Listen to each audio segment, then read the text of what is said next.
Welcome inside this Battle of Ontario Tuesday edition of the Locked On NHL podcast. I'm Ross Levitan from Locked On Senators alongside Mikey DeStefano from Locked On Leafs, taking you through the week that was in the Eastern Conference. There's plenty to get into, from risers and fallers to playoff predictions going right out the window, with some teams striving and other teams trying to get themselves out of a little funk. So we'll get into all that, plus TSN lead scout and friend of both of ours, Craig Button, came out with his updated NHL affiliated prospects. So we're going to get into all that and news and notes. Of course, we got to talk about Timmy and Gallagher. We got to talk about Austin Matthews chasing down unbelievable goal records and a whole lot more. This is the Locked On NHL podcast, your team every day. Locked On NHL, your daily podcast on the National Hockey League. Part of the Locked On Podcast Network, your team every day.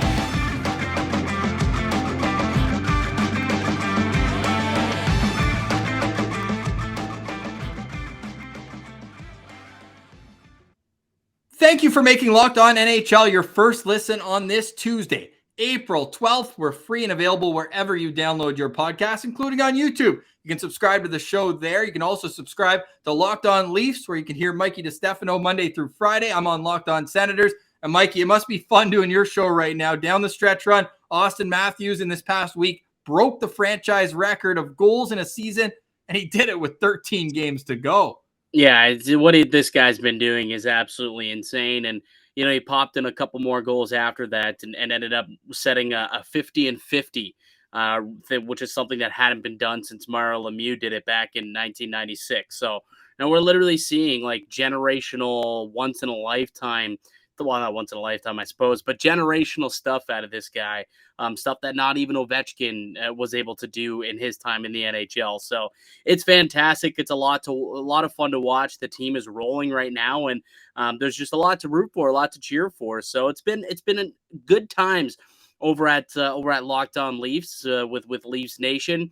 Not so sure if it's been quite the same with your boys up in Ottawa, with their having not much to play for at this moment. But I tell you, man, the Maple Leafs, they really are starting to change people's minds, I think. What do you believe? I mean, you're a guy, you're an Ottawa born and bred kid. You lived in the city of Toronto for a couple of years, though, and now you're out in Winnipeg. So you kind of have the full scope of what the people think of the Toronto Maple Leafs. What are your thoughts? Is this a team that's that you think is a real deal Holyfield this season, or is this just false hope once again? I think it's wake me up after game 7 of the first round. There's no question this team's electric offensively. But what's the stat? Goals per game dropped by almost 2 going into playoffs. So it's how you can tighten up defensively. And then I look at the move they made specifically. I guess it was 2 players coming in. You can't have enough depth forwards, and Colin Blackwell brings that. But getting Mark Giordano has certainly, from what I've seen as an outsider, really helped stabilize the back end. He's playing with Liljegren, isn't he, for the most part? They're kind of shaking up the lineup at this point. Tonight, actually, in the game against the Buffalo Sabres, where Owen Powers could be making his NHL debut as well. Nice tease, top prospects. Yes, exactly. So we'll talk a lot more Owen Power in just a moment here. But no, he's going to be playing with Ilya Lyubushkin, the other guy that you can't forget, who came over, and he's been a real solid piece. I mean, once the playoffs comes down, I wouldn't be surprised if it's Riley Lyubushkin as that top pair in Toronto. It may shock a lot of people, but they've put those guys together as of late, and they've gotten some pretty positive results. So yeah, they're kind of fiddling with the deep pairings right now, figuring out which 6 make, I guess, the best tandems, the best pairs, the best partners, which 6 work well together, which gel best together, because something that the Leafs haven't had in a lot of years, it's depth on the blue line. And those additions, and Mark Giordano's another one of those additions that have certainly helped the depth on the blue line, which is another reason to have hope that this year could be just a little bit different, because there's things that have plagued this team in the past. Those holes seem to got plugged up a little bit, and depth on the blue line is one of those. Yeah, I think for the most part, you can definitely say that. Now, it comes down to goaltending in the playoffs, and we know Jack Campbell just missed some more action, not related to the rib injury he had early in the season, though. So I guess that's good that it's not a continuing injury, especially as a goalie.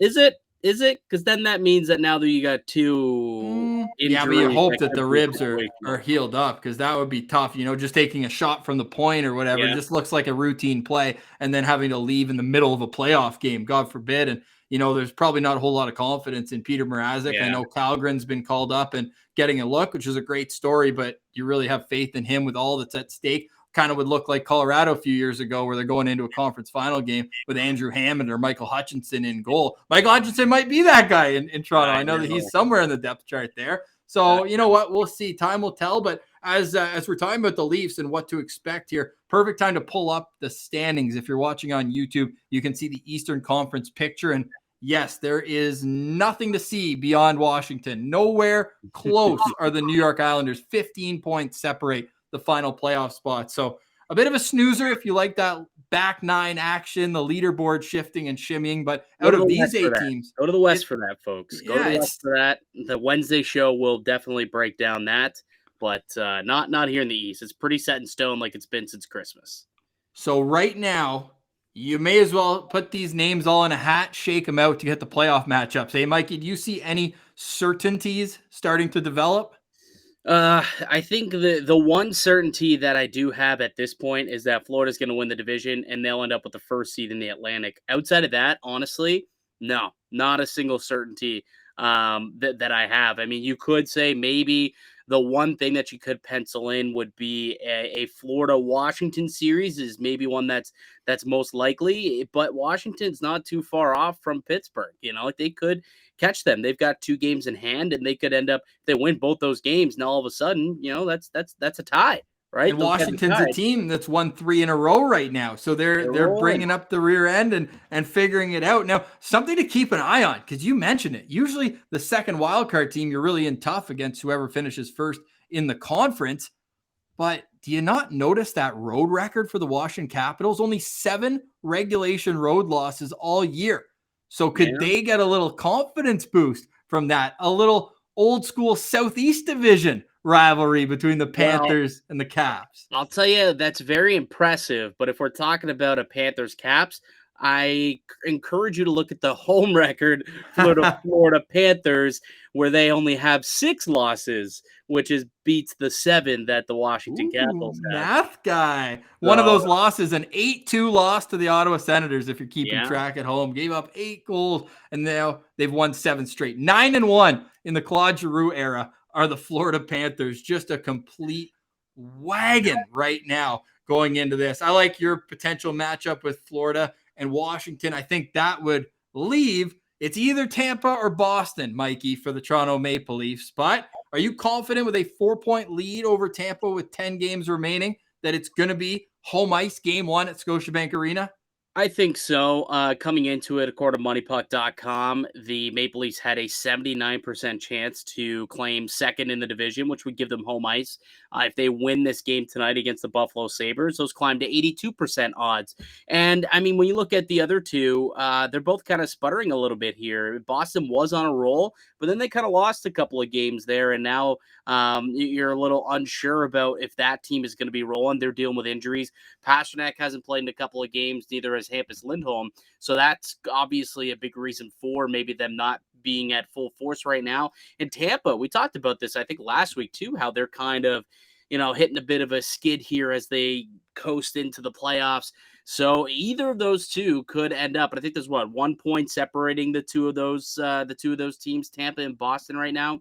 Yeah, so, pulling that back up. 1 point, same amount of games. 1 point separating the two between Tampa and Boston. So, I mean, it could be either or. It could be either one of those two, but I'm confident to say that Toronto, regardless, I believe will end up having a home ice advantage when all said and done. Toronto doesn't have a scary match or a scary schedule down the stretch here. They do play, Florida, Tampa, and Boston, but they've also got Buffalo tonight. They've got the Senators. They've got Montreal. They've got Detroit. Like, there's some winnable games to allow them to kind of get themselves up into the 110, 112 point range, and I think that'd be a little bit more difficult for Tampa and Boston to surpass them there. Plus, Toronto kind of does have the advantage in the ROW tiebreaker category on both those guys as well.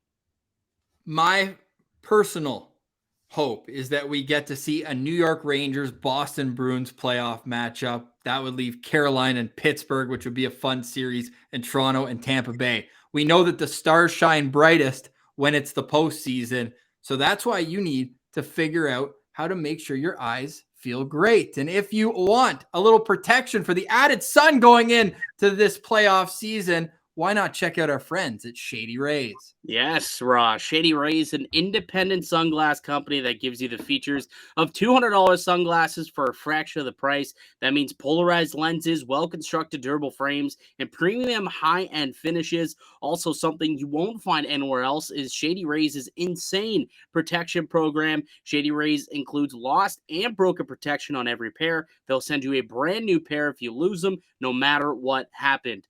Give them a try, and if you don't love them, you'll pay nothing. It's as simple as that. Plus, 10 meals are donated to fight hunger in America when you shop with Shady Rays, exclusively for our listeners here on the Locked On NHL podcast.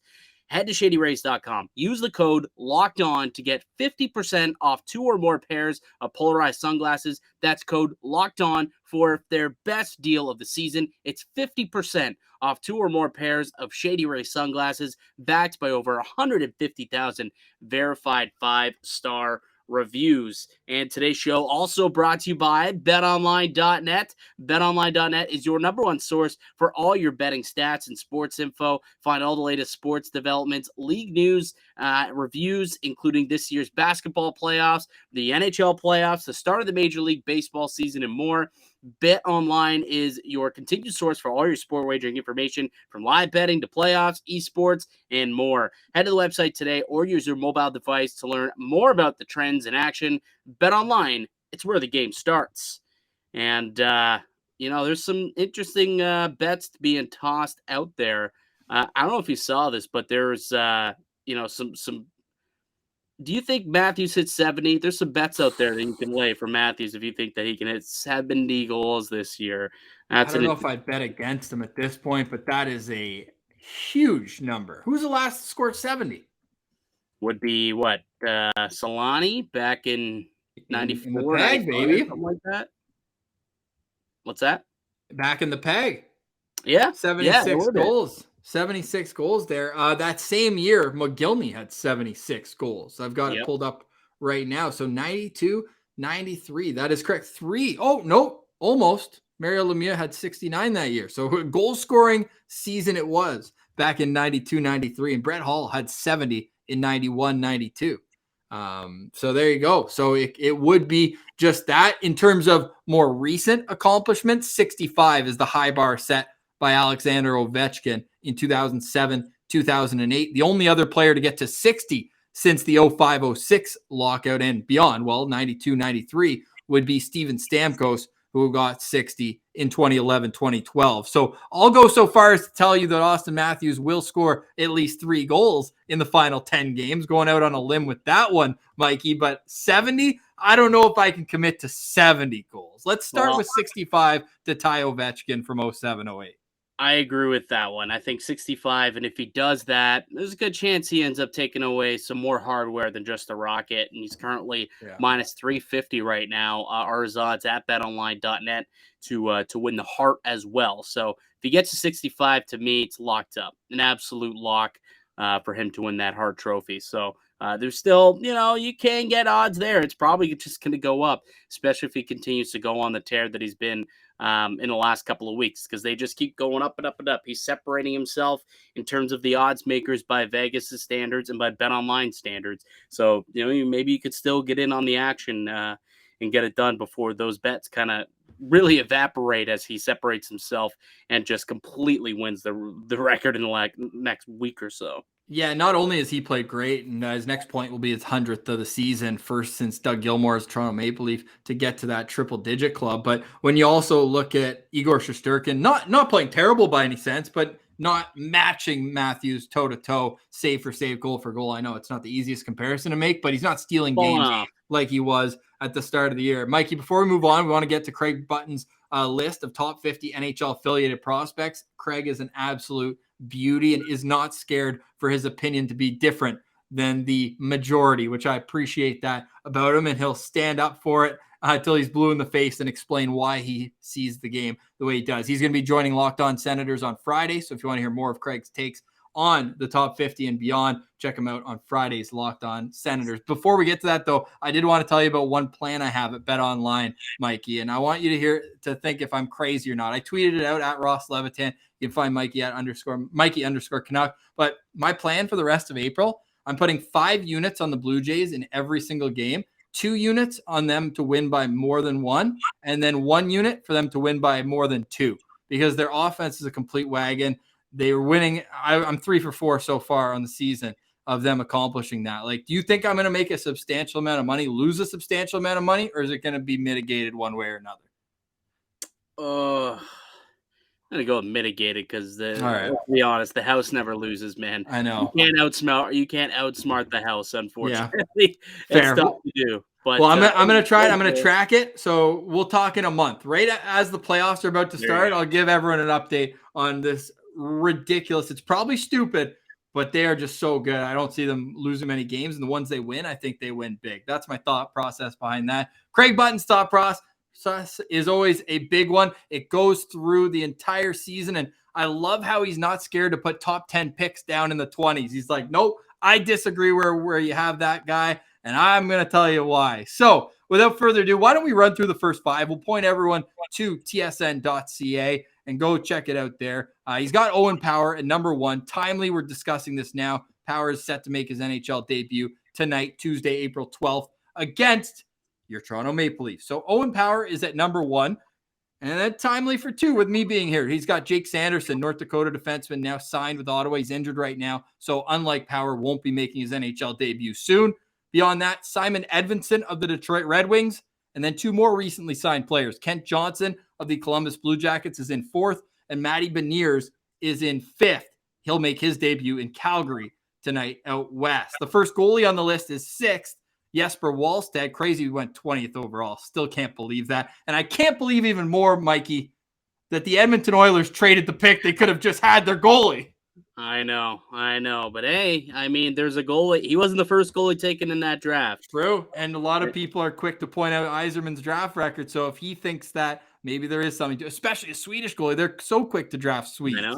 I know. Interesting. So what do you think about this top 5? And I guess we'll start with this. Is there an egregious miss in the top 5? Someone who he has outside of it that you think you need to bang the table and say this guy deserves to be a top 5 NHL prospect? Egregious. I don't know if I could say egregious, but Mason Mctavish is somebody who sticks out to be. He did have some NHL experience earlier in the season, and he also played at the Olympics and whatnot. Had a pretty good year for Hamilton as well.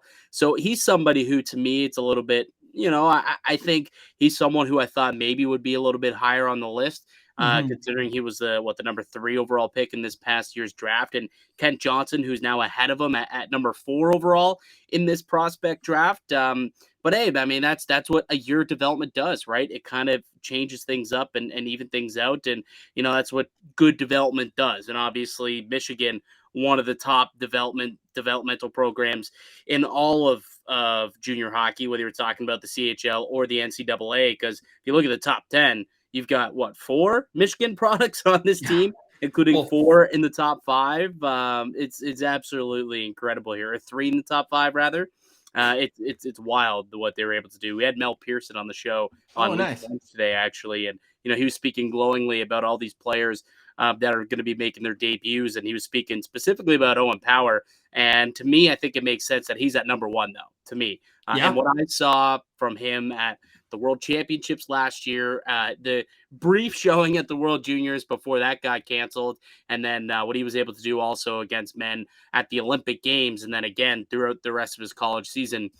This kid's going to step in, and he's going to be a great defenseman for the Buffalo Sabres right off the hop, and makes all the sense in the world why he's number 1 on Craig's list. So Pilsy and I on Locked On Senators, we always have this playful segment of getting mad at lists. You always see it. There's always where you would have this guy and beyond, and we can touch if we want later on my tweet the other day. I intentionally omitted McDavid and Draisaitl off the best goal scorers in Canada. I just want to throw a little lure out there, and oh my God, some fish were biting biting. Some muskies man. came on the hook on that one. I had Austin Matthews 1, Kyle Connor 2, Josh Norris 3. And I believe I had 95 replies to the message. It was hilarious. Thank you for biting. Lots of blocks, though, because lots of people can't take the humor for what it is. Very mean replies. Credit to them, though, for doing that. However, I will make the argument. I can't get mad at this list. We said that Owen Power, great player. I just wonder if the skill sets were what they were and Jake Sanderson was 6'6" and Owen Power was 6'2", if those don't get flip-flopped. I feel like they've kind of gone toe-to-toe at every level. The NCAA puts out their all American teams, and Jake Sanderson was on the first team All-American this year, and Owen Power was on the second team. Now, you can say that he was the draft after him, but with Jake Sanderson being a July birthday, and I believe Owen Power's November, there are only 4 months separating them in age. So I don't buy the fact that, like Luke Hughes, for example, who's at number 10 here, he's a very late birthday for 2021. So I think it's super impressive for him to be up where he is. Owen Power, one of the older kids from the 2021 draft, Sanderson youngest. So I think that they're pretty close, but it's hard to argue, man, because like you said, we've seen him play against men at the professional level. We saw Sanderson for one game against Canada, but he got hurt in that game over at the Olympics. So I think with the sample size we've seen from Owen Power, it's hard, not to do it just based on how close they are. And then when you add the separating fact that he was a first overall pick, like that adds a little shine onto your prospect profile. No, absolutely. I 100% it does. So you're always going to have a little bit more of a leg up on some of the guys who came below you. I would say once we get out of the top 5, though, the one that surprised me the most would be, I'm taking a look now, it was Wyatt Johnston coming in, a center for the Dallas Stars. But then I saw his stats, 123 points in 66 games. Yeah, I guess that makes sense why he's considered a top 10 prospect, because the guy's just an absolute wagon for the Windsor Spits this year. Yeah, he certainly is. Now, the most surprising name for me, if we're looking at maybe who wouldn't be in that, because he went 21st overall, Wyatt Johnston. That's pretty wild. In the 2021 draft, not even having more than a year. This is like 5 months after the draft, and he's already, in Craig's mind, boosted his stock. I believe Craig had him higher than he went, though, in the draft rankings. I think he had him about 13 or 14. So that could speak to this. But, man, William Eckland, 7th overall pick for the San Jose Sharks. He's got him all the way down at 22nd on this list. Now, he went back to the SHL after 9 games, and he's never going to be a goal-first guy. He's more of a playmaking center, or might be like Stützle, where he started on the wing, and you see if he ends up transitioning when he gains some strength. But he only had 1 goal in the Swedish Hockey League all season long. So how much did that affect? In 29 games, 1 goal. Like, that's got to be tough on the kid's confidence. And I think that he'll be fine once he gets back here. But it did surprise me that he was that low on this list. He's the only top 10 NHL draft pick who isn't in the top 17, because Marco Rossi, he's got down at 17 as well. Yeah, that's one. That was one where I was surprised to have to scroll down a couple of times to get to his name. And keep in mind, at the draft, that was considered not a steal, but like a good value pick at number 7 overall for William Eckland for San Jose. And now you're looking, it's like, maybe the scouts were right on that one by taking some other guys above him. A couple, just some names that do stick out to me also, just from a Maple Leaf standpoint. I know Topi Niemela moving in, he's just ahead of Eckland at 21st, and Matthew Nyes, who the Maple Leafs have a full court press on currently to try and sign this guy out of college. It sounds like he is leaning towards sticking around for 1 more year at Minnesota, but for him to go from being a pick in the 50s up to the 27th ranked prospect in all of hockey, speaks well to the Maple Leafs and the way that they've been able to seek value in the drafts. Both he and Niemela, 2nd and 3rd round picks, and are now considered top 30 prospects overall. I think is pretty good. A little feather in the cap for Kyle Dubas and his scouting staff.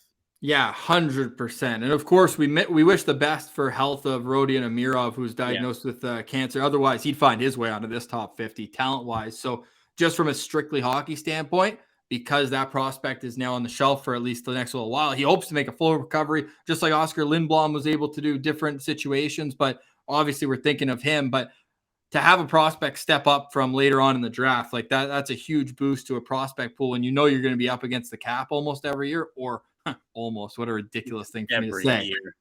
You have to have guys playing on their entry-level contracts and playing well. So for the full list, go check them out at tsn.ca. It's Craig Button, a good friend of both Mikey and mine. We can speak to how good of a guy he is as much as you can get mad at his list, as I'm sure a lot of Sharks fans, among others, will be doing in this year's edition. All right, now let's give you a quick word before we move on to the risers and fallers like we do. And also, there's a bit of drama between heated rivals that we'll get to in a moment. But let's drive over there. And if our car isn't working, I know when my car's not working, I always check out Rock Auto. Rock Auto is the easiest place to go, because when you go into a store, there's always those pointless and seemingly intimidating questions, or you have to wait while the person behind the counter just sits there on their computer and literally orders what you need, but only from one brand that they carry in their warehouse. Why not expand your horizons? You have computers. You can access rockauto.com. So just go there right now. Save time and money, spend less, and support a family business. They've been doing it for 20 plus years. Their prices at Rock Auto are always reliably low, and the same for do-it-yourselfers or professionals. All we ask is that you go to rockauto.com right now and see all the parts available for your car or truck. You'll be glad you did. And when you're checking out, write Locked On in their How Did You Hear About Us box. Locked On in their How Did You Hear About Us box. That way they know that we sent you. Amazing selection, reliably low prices, all the parts your car will ever need. Visit rockauto.com. All right, so the Eastern Conference edition continues of Locked On NHL. I'm Ross Levitan from the Locked On Senators podcast, alongside Mike DiStefano from Locked On Leafs. Speaking of Senators, Ross, have you forgiven, or will you forgive, Brendan Gallagher for his comments on Timmy Stützle, almost accusing him of faking being injured, only to have to actually end up missing some time with a said knee injury, and he wasn't just laying on the ice as he was being accused of? Yeah, so this story is kind of still in the cycle, because Tim Stützle had his first media appearance after the Senators game on Saturday night. He hadn't spoken since then. Of course, Gallagher probably still had his lower body equipment on. That stream for his post-game presser after the loss to Ottawa on Wednesday was instantaneous. I think he just put his hat on, took his bucket off, and away he went. Now, it was pretty like scathing review of the 20-year-old kid, saying every time he plays against him, he's always on his back, always faking injuries, he said, embellishment, and so on and so forth. Now, the situation was he takes a knee-on-knee from Nick Suzuki behind the net. He goes down. Now, I think where people are getting, and of course people run with the narrative, he was, of course, checking to see if his knee was all right. Maybe the second most dangerous play in hockey after the suicide pass, a knee-on-knee collision. Checks it out as the trainer, and I'm sorry, but if that's Nick Suzuki laying on the ice, the trainer is auto-eject off the bench. He's getting there as fast as he can, seeing one of your star players, any of your players. It's not like they have favorites. They're just there to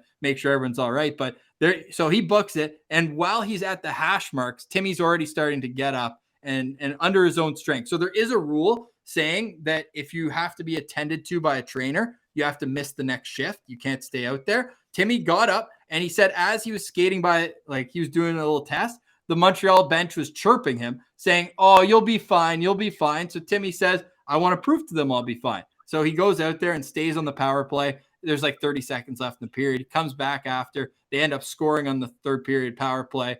Go in. Gallagher has his statements, and then as swelling does, it flames up after the game, and he misses the next two. So I thought that what really upset me more, Mikey, was the takes that were coming out ridiculing a 20-year-old for being a diver when he literally was on the receiving end of a knee-to-knee. We talk about victim shaming here. Like, I thought that it was absolutely ridiculous that people are questioning the guy's character as he's sitting there with ice packs on his knees, missing 2 NHL games. It's ridiculous. And when it comes from Brendan Gallagher, who it doesn't take long to find a cheap shot here or there, a couple sucker punches here or there, including one against Ottawa. So you say I haven't forgiven Brendan Gallagher. I haven't forgiven him since the 2013 playoffs, really, if we're going to go back that far. That's what's great with the rivalry, and I'm actually glad from that standpoint that he said something, because let's get some fire going. Like, that 2013 Sens Habs playoff series was so much fun because there was the war of words between like Paul McLean and Brandon Pruss and Colby Armstrong, and it was just amazing theater. So from that standpoint, it's cool. But then when national hosts are getting on Timmy, calling him an embarrassment, like the Athletic said, and then you hear Timmy talk, I would just want to put those two statements, what Gallagher said with the whole dramatic, when I was 10 years old, and then what Timmy said, and tell me who's 20 and who's 30, because the maturity level was just completely uneven in that. But you know what? Whatever. He's playing, he's back, he's healthy, and he's been a point per game player over the last 20. So he's really kind of coming into his own at the NHL level. Well, there you go. And that's sometimes a problem with like today's, the landscape of really not just media, but how the world is. Like everyone wants to be first, not right. So they run with the first little bit of information that they get. And, you're running with the information that you receive out of Brendan Gallagher. And that's kind of the way that you got to take it. You didn't hear from Stützle yet. And by the time you do, it's a little too late. So you kind of got to just go with what Gallagher said as if it is fact. And then sometimes it bites in the ass a little bit on the other side, such as, what we've seen here, obviously, with Stützle missing a couple of games, but good to go now. He's back for kind of the final stretch run here for the Ottawa Senators. But, the Sens don't got much to play with here or play for, I suppose, in the last little bit. They'll be looking to grab points off of teams or maybe try and flame. We've officially signaled. We've officially signaled hashtag tank watch with 10 games remaining. And out of those 10 games, Mikey, 8 of them are against teams below them in the standings. So it really is going to be a wild shuffle here, but not a riser or a faller, at least this week for me. Ottawa kind of just standing pat, being what they are, winning rivalry games and then losing the other ones as well. They got pumped by the New York Rangers on Saturday night. Again, I picked 2 out of 3 of my guys from the trade deadline with the Rangers in our little thing, and they're still going strong. The Rangers looking real good here. Who is your riser, though, from this past week on the Locked On NHL Power Rankings? Do you have last week's queued up there by chance? I will in a moment. All right. Because I'm pretty sure like Toronto wasn't in the biggest position. I think they've been stagnant for the last little bit. I'm ready to move Toronto up a couple of spots here. I think the Maple Leafs deserve to get up into the top 5 for me. I think they get back into the top 5. They're one of the playing some elite hockey since the deadline. They're 8-1-1. They're scoring goals at a ridiculous pace, and the goaltending has been sufficient enough, but the defending has been much better, not just from the defense, but they're buying in all around. So the Maple Leafs currently 9th. They were 9th last week. Let's get these guys up. Come on. At least to 6. I think they leapfrog the Bruins and the Lightning for sure. Probably even the Penguins, because we're not getting to the fallers. But I think the Penguins are a team that's going to take a little tumble down the power rankings here for myself. So for me, if I'm picking a riser and a faller, Leafs, get up there. Penguins, you can take a bit of a lap. And I mean, the Lightning too. Lightning have not played good hockey as of late. I'm not worried about them come playoff time. They'll figure it out, but they have not played terrific hockey over the last couple of weeks here.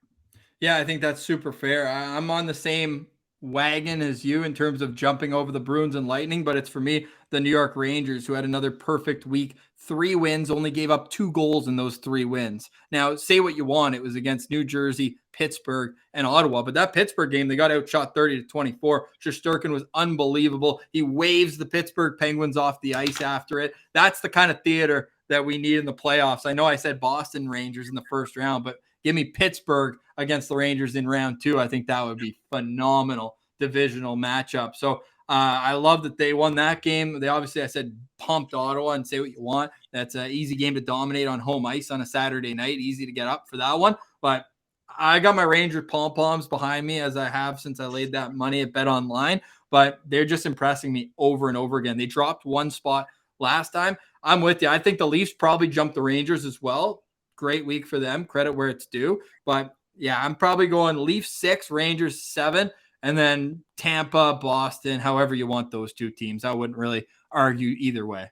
Yeah, what about the Caps? What do you do with the Caps? You think this is a team that might be moving back, creeping into the top 10 here after rattling off 3 straight wins after a players-only meeting? Ooh, gotta love a players-only meeting. And yeah, I'd say they deserve to have one after a pair of getting dummied on home ice, 6-1 to Carolina and then 5-1 to Minnesota. But yeah, they've smartened up since then, right? They beat Tampa at Pittsburgh, home to Boston. So those are all teams that are above them where they are here. However, I don't know. Like, I like them at 12. Like, yeah, they got 3 wins, but that's the fraud team here in the East. And maybe it's stupid to say that because they're the last of all the playoff teams, but I don't even see them really having much of an opportunity. And yeah, I'm sure that that audio could be played later on if they win a round or two. But for me, it's not a team I would move into the top 10 right now, because who are they going to jump? Minnesota just beat them 5-1 this week or last week. So I'm having trouble finding a faller. Like, it might even have to just be the Detroit Red Wings, who have been on a free fall. I'm actually surprised they only dropped 1 spot last week and stayed ahead of Ottawa, who Ottawa beat 5-2 twice in that week of April 1st to April 7th. So yeah, I'll have the Red Wings as my faller. I think the Sabres have been playing better hockey of late as well, and now they get that added pump of getting their first overall pick into the lineup. So yeah, I think my faller, I'm going to go to the other side of the bracket here, to the duds in the Atlantic specifically, and say the Red Wings could fall a few spots. Yeah, it's probably a pretty good option there as well. I didn't even like the Pittsburgh Penguins only won 3 of their last 10 games. Wow. Yeah. So they're a team for sure that I think is hitting the skid at the wrong time. Yeah. At the wrong time of the year. It's not when you want to start losing games, and they've now got Washington right on their heels, man. I mean, Washington rattles off a couple more wins. If they keep going at the rate that they're in, they've won 3 in a row. Keep her going. I mean, and do they play each other? They probably do. I've got Washington's schedule up right here. Who are you asking about? Pittsburgh? Nope. They just played their last game against Pittsburgh on the 9th. It was a 6-3 win for Washington. Okay. But they're a team that could be chasing them. Pittsburgh could end up in the crossover and have to go and play Florida. Last game of the year for them is at New York Rangers. Maybe there'll be some implications of standings movement in that. Could be. But the Rangers or the Penguins to be number 4 when they've only won 3 of their last 10 games, don't think I could stand for that. No chance. Well, anyways, Mikey, it's going to be a fun week here. We're going to go into the Easter long weekend. And when we're back next Tuesday, we're going to be coming off an actual Battle of Ontario next Saturday in Ottawa. So that'll be fun to break down with you. The playoff picture, will it be clearer by then?